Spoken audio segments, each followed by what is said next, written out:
O Príncipe. Nicolau Maquiavel escreveu O Príncipe, um clássico da literatura política, como um presente a Lourenço II de Médici. Era uma época muito diferente. A Itália que conhecemos hoje era ainda uma série de reinos concorrentes. Seus principados eram conquistados e perdidos o tempo todo. Era uma época onde o poder dos papas se confundia com o poder dos imperadores, e a Idade Média dava lugar à Renascença. Maquiavelismo virou sinônimo de maldade, mas não é bem assim. Acima de tudo, ele retratou o que via. Ele tinha uma vasta experiência no campo da política. Atuou como diplomata nas cortes europeias por décadas e testemunhou a queda e ascensão das realezas. Estes anos na corte formaram uma visão pessimista do ser humano. Ele acreditava que as pessoas são ingratas, mentirosas, covardes e gananciosas. Como governar sabendo disso? Os livros de história e sua carreira lhe ensinaram que não podemos confiar em ninguém. Aquele que você ajudou ontem pode te trair amanhã. Para ele, quem tentar ser bom com todos o tempo todo, naturalmente acabará na ruína, pois terminará sendo passado para trás pelas outras pessoas que não são boas. O objetivo deste livro é ser um manual que ajudasse o príncipe a conquistar e manter o poder mediante em um mundo cruel. Ele traz uma série de conselhos, sugestões e exemplos históricos. Desde 1513, quando o livro foi escrito, muita coisa mudou. Os principados deram lugar a estados nacionais. O feudalismo virou capitalismo. O absolutismo deu lugar a repúblicas. O poder do Papa diminuiu e a democracia aumentou. Mas uma coisa não mudou: o espírito humano. Muitas das ideias deste microbook podem facilmente ser levadas para a atualidade e vistas na política e no mundo dos negócios atuais. Venha com a equipe do 12 Minutos despertar o príncipe que existe dentro de você. Virtude e fortuna. O primeiro conceito importante que Maquiavel nos entrega é que o destino é guiado pela fortuna e pela virtude. Estas palavras têm, nesta obra, um sentido um pouco diferente do que estamos acostumados. Fortuna seria tudo aquilo que acontece que você não tem nenhum controle. Os golpes de sorte e de azar, também chamados de atos de Deus. Virtude, por sua vez, é aquilo que você planeja e faz ativamente. Um dos principais problemas dos príncipes, segundo o autor, é confiar demais na fortuna e não se preparar para ativamente expandir ou manter o seu reinado. É o que chamamos hoje de comodismo. Se você chega ao poder pelo caminho da virtude, tem uma base forte e sabe o que precisa fazer para continuar lá. Por outro lado, se o seu principado é fruto de um golpe de sorte, seu trono logo será conquistado por aqueles que ativamente querem tomá-lo. Maquiavel afirma ainda que quanto mais a sorte influenciou na chegada ao poder de um príncipe, mais esforços serão necessários para mantê-lo. O segredo do caminho da fortuna é saber reter os golpes de sorte e lidar com os golpes de azar. Mais importante ainda é ser proativo o bastante e não deixar as coisas ao gosto do acaso. A primeira lição que um príncipe deve aprender é não depender da sorte. Os novos principados. Maquiavel descreve dois tipos de principados, os hereditários e os novos. Os hereditários costumam ter menos problemas. Nestes casos, basta não desprezar os costumes dos antepassados e saber lidar com os acasos. Um príncipe hereditário não precisa de grandes capacidades estratégicas e se manterá no poder. Só algo extraordinário, como um forte usurpador, pode lhe tirar o trono. Os maiores problemas estão com os novos principados, aqueles que acabaram de ser conquistados. Muitas vezes, os homens mudam de senhor pensando que podem melhorar de situação, e essa crença pode os fazer pegar em armas contra seu senhor atual. Com medo disso, os novos príncipes sempre ocupam seus territórios conquistados com soldados. Essa não é a melhor decisão, pois compromete os recursos militares. Também não impede que a família do antigo príncipe se erga em contra-ataque. Além disso, mesmo os melhores soldados precisam de apoio dos habitantes locais. Maquiavel sugere, nesses casos, duas estratégias. Em primeiro lugar, extinguir completamente a linhagem do antigo príncipe. É importante ter certeza que ela não brotará novamente. A segunda estratégia complementar é não alterar suas leis, costumes, nem impostos, deixando o povo seguir com suas vidas. Em pouco, todo o território conquistado passa a ser incorporado ao principado. lidando com os estrangeiros. Quando o território ocupado tem idioma, tradições e leis muito diferentes, surgem dificuldades. Neste caso, um dos mais eficientes remédios é o próprio príncipe ir habitá-lo. Isso evita que o local seja saqueado por subalternos e que algum forasteiro ocupe o vácuo de poder deixado pelo príncipe anterior. Além disso, a presença do novo príncipe aumenta para os novos súditos as razões para amá-lo, se forem bons, e temê-lo, se forem rebeldes. No novo território, o príncipe deve cuidar de defender os menos fortes e enfraquecer os poderosos. Temos aqui um duplo benefício. Em primeiro lugar, o príncipe ganha prestígio com a maior parte da população que alimenta a crença de que as coisas estão mais favoráveis. Por outro lado, isso garante que nenhuma das forças locais tenha poder o suficiente para tornar-se um concorrente. Por fim, mudar-se para o novo território permite vigiar de perto as desordens e rebeliões que possam surgir. Evitar a oposição é muito mais fácil quando a pegamos no início do que quando o tempo permite que ela se fortaleça. Chegando ao poder. Maquiavel descreve 4 formas de se conquistar um principado: pela virtude, pela fortuna, por golpes de crimes e com o apoio do povo ou das elites. Em seguida, ele analisa cada um dos métodos e estratégias. O primeiro deles é o de chegar ao poder pela virtude de suas próprias armas. Criar um novo principado não é fácil e exige muita virtude de seu criador. Mas quando um príncipe é fundador do seu próprio estado, é quase certo que ele se manterá no poder sem grandes dificuldades. Maquiavel usa o exemplo de Moisés da Bíblia e de Rômulo, fundador de Roma, Sírio, pai dos persas, e Teseu, fundador de Atenas. O fato destes príncipes só terem um estado para controlar faz com que sejam residentes dos mesmos, o que, como já vimos, facilita muito as coisas. Sobre o uso da fortuna. Quem ganha um principado por fortuna só com muito esforço se mantém. É o caso dos muitos líderes gregos que foram feitos príncipes por Dario I. Estes estão sempre vulneráveis à mesma sorte ou vontade externa que lhes deu o poder. Não sabem e não podem fazer nada para manter a sua posição. Destes 2 citados modos de vir a ser príncipe, por virtude ou por fortuna, quero apontar 2 exemplos ocorridos nos dias de nossa memória. Estes são Francisco Sforza e César Borgia. Em primeiro lugar, é necessário extinguir as famílias dos senhores anteriores para evitar que se reergam. Em segundo, é necessário conquistar a população, por meio de um bom governo que dê um pouco de poder aos mais fracos. Em terceiro, deve-se conquistar o máximo de poder para que quando o príncipe que lhe concedeu o estado for derrubado ou morrer, você consiga se manter intacto. Chegando ao poder por meio de crimes. Em vez de criar um estado, alguns príncipes chegam ao poder por meio de golpes e ações criminosas dentro de sua própria pátria.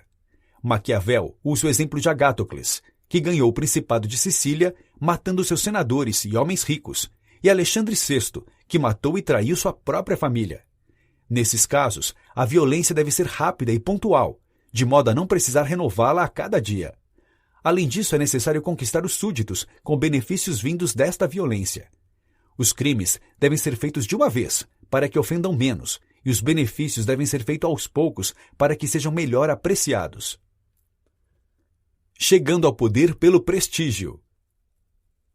Em todas as cidades, existem 2 tendências diversas: o povo que não quer ser mandado, nem oprimido pelos poderosos, e estes desejam governar e oprimir o povo.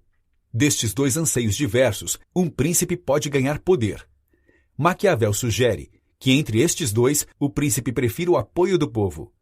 Em primeiro lugar, ele entende que os anseios do povo são mais legítimos que o dos poderosos. Os poderosos querem oprimir mais, enquanto a população só não quer ser oprimida. Mas há razões práticas também. A elite é difícil de manobrar, enquanto o povo está acostumado a obedecer. É ainda mais fácil se proteger da inimizade dos grandes porque são poucos e concorrem entre si do que do povo, que são muitos e estão em toda parte. Por fim, as elites estão sempre mudando ao passo que o povo é sempre o mesmo povo. Seja quem for que o colocar no poder, um príncipe deve sempre prezar a amizade do povo.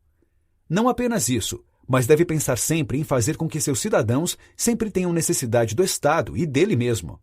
Para ilustrar este tipo de principado, Maquiavel escolheu o exemplo de Nabis, líder dos espartanos. que com o apoio do povo suportou o assédio de toda a Grécia e do exército romano. Milícias e soldados mercenários. Maquiavel também trata dos meios ofensivos e defensivos que os principados se fazem valer. Estas armas podem ser suas próprias, auxiliares ou mercenárias. É um grande perigo que a segurança do seu principado dependa de forças auxiliares ou mercenárias. Mercenários são, por sua própria natureza, ambiciosos, indisciplinados e infiéis. Assim como foram contratadas a você, podem ser contratadas por seus inimigos. As tropas auxiliares são igualmente perigosas, pois também servem interesses diferentes dos seus. No caso de uma vitória, sempre se sai devedor cativo dos principados auxiliares. Um príncipe prudente deve sempre evitar essas alternativas e lutar com suas próprias forças.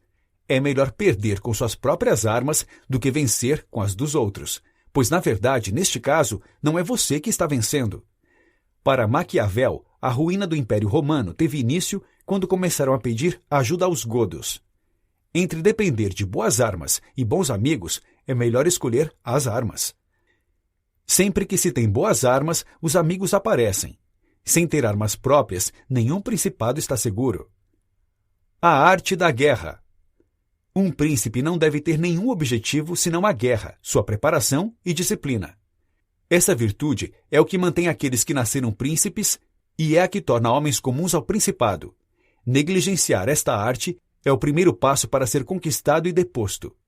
Quando um príncipe pensa mais nas delicadezas da corte do que nas armas, logo perde seu estado. Ciro conquistou o espólio dos Medas, quando eles se acostumaram com a paz, a ponto de se tornarem frouxos demais para a guerra. O príncipe pode se manter com o pensamento guerreiro de duas formas, pela ação ou pela mente. Pela ação, ele mantém suas tropas organizadas, exercitadas e disciplinadas. Ele sugere a caça e os exercícios de guerra, como uma forma dos soldados se acostumarem à fadiga e ao domínio do terreno. O príncipe deve também estar mentalmente pronto para a guerra, conhecendo as histórias e ações dos grandes homens, examinando as causas de suas vitórias e derrotas. Um príncipe inteligente nunca deve ficar ocioso em tempos de paz, mas sim com habilidade procurar sempre estar mais forte contra a adversidade. Desta forma, quando a fortuna virar, ele estará preparado. Sobre a fama e a infâmia. Além das preocupações externas, o príncipe deve estar sempre atento aos temores internos por parte dos súditos. Em geral, a situação interna estará segura se a externa for estabilizada. Mas mesmo nestes casos, deve-se estar atento a conspirações, e a única forma de garantir isso é evitando ser odiado ou desprezado e mantendo o povo satisfeito. Quanto mais proeminente for uma pessoa, mais alvo será de julgamentos. Isso coloca o príncipe em uma situação delicada, pois será sempre analisado para a fama ou infâmia aos olhos de todos. O ódio e o desprezo foi a causa da queda de imperadores, como Heliogábalo, Macrino e Juliano, entre tantos outros. Para evitar isso, Maquiavel recomenda que o príncipe sempre evite a infâmia e buscar as boas qualidades. Mas as boas qualidades para um príncipe não são as mesmas dos demais homens. Para Maquiavel, uma qualidade virtuosa é aquela que ajuda o príncipe a conquistar ou manter seu estado. Muitas vezes, as boas qualidades do povo são prejudiciais ao príncipe. Por isso, Maquiavel enfatiza várias vezes que não se deve ter medo de cair em algo que seja considerado um defeito, se isso for salvar ou fortalecer seu principado. Por exemplo, vale mais a pena ser amado ou temido pelos súditos. O ideal, segundo Maquiavel, é ser as duas coisas. Mas na falta dessa possibilidade, é melhor ser temido do que amado. Isso porque, nos momentos da adversidade, o medo da punição é mais resistente do que os laços de afeto. Lidando com o povo. Outra implicação prática sobre a questão da fama e infâmia entre o povo é se o príncipe deve buscar a fama de piedoso ou de cruel. Diz Maquiavel que o príncipe deve ser tão piedoso quanto possível, mas deve ter cuidado para que essa mesma piedade não o leve à ruína. Um príncipe não deve ter medo de ser considerado cruel, se essa crueldade manter seus súditos unidos e leais. A morte de um bandido apenas faz mal a ele, mas o seu perdão, diz o autor, faz mal a toda a comunidade. Outro exemplo. Entre ter fama de miserável ou gastador, o príncipe deve escolher o primeiro. É melhor ter fama de parcimonioso do que ter que roubar dos súditos para manter luxos. E o que é ainda pior, não ter recursos para a guerra quando precisar se defender. Entretanto, mais importante do que cultivar essas qualidades é cultivar a fama de possuí-las. Um príncipe deve aparentar ser sempre piedoso, fiel, humano, íntegro, religioso. Deve, inclusive, se possível, sê-lo realmente, mas estar preparado para não ser nada disso quando for necessário para manter o seu poder. Muitas vezes, para proteger seu estado, terá que agir contra a fé, a caridade, a humanidade e a religião. O príncipe deve ainda estimular as virtudes entre o povo, dando oportunidade aos homens virtuosos e honrando os melhores em uma arte. Os cidadãos devem ser incentivados a exercer pacificamente suas atividades, em suas ocupações, e prêmios devem ser instituídos àqueles que engrandecem a cidade. Sempre que aparecer alguém que realiza algo extraordinário, para o bem ou para o mal na vida civil, deve buscar meios de premiá-lo ou puni-lo, de forma que seja bastante comentada. Em algum momento do ano, sugere Maquiavel, deve-se distrair o povo com festas e espetáculos. Lidando com a corte. Na corte é necessário combater os bajuladores. Não há outro meio de se proteger da adulação do que fazer com que as pessoas entendam que não te ofendem dizendo a verdade. Por outro lado, quando todos falam a verdade, logo começam a faltar com a reverência. Para superar este dilema, Maquiavel sugere que o príncipe escolha uns poucos homens sábios e que apenas a eles seja dada a liberdade de falar a verdade e somente daquilo que se pergunte. Deve-se consultar estes conselheiros em todos os assuntos e ouvir suas opiniões com frequência, e então decidir por si mesmo o que fazer. Uma vez que a decisão seja tomada, é melhor ser obstinado quanto a ela, a não ser que o cenário mude drasticamente. Quem procede de outra forma abre espaço a bajuladores e a mudança frequente de opinião frente à imensa variedade de pareceres possíveis em cada situação. O príncipe deve demonstrar aborrecimento quando notar que alguns destes conselheiros, por alguma razão, não lhe diz a verdade. Deve ainda deixar claro que conselhos são bem aceitos apenas quando ele solicitar e não quando desejarem. Por outro lado, ele deve solicitar essas opiniões com frequência, ser grande perguntador e paciente ouvinte das coisas perguntadas. A todos os demais, deve tolher o desejo de dar conselhos que não sejam solicitados. Na escolha destes conselheiros e de outros possíveis ministros e secretários, Maquiavel sugere os critérios duplos da capacidade e da fidelidade. Após estar certo das boas capacidades práticas e intelectuais dos ministros, o autor sugere um método simples para se reconhecer um bom ou um mau subalterno. Basta ver se ele pensa mais em si mesmo do que nos interesses do príncipe. O príncipe. Interesses do seu príncipe. Em compensação, para conservá-lo, sendo um bom ministro, deve, por sua vez, pensar nele, honrando-o e fazendo-o rico, a fim de que não ambicione nada maior nem possa se imaginar sem sua proteção. Como não perder a coroa? Nos capítulos finais de sua obra, Maquiavel se dedica ao estudo das razões que levam os príncipes a serem derrubados do poder. As principais razões são a negligência das próprias armas, a inimizade do povo e a inabilidade de se proteger das elites. O autor diz que esses defeitos são muito comuns em príncipes que passam anos no poder e se acostumam com ele.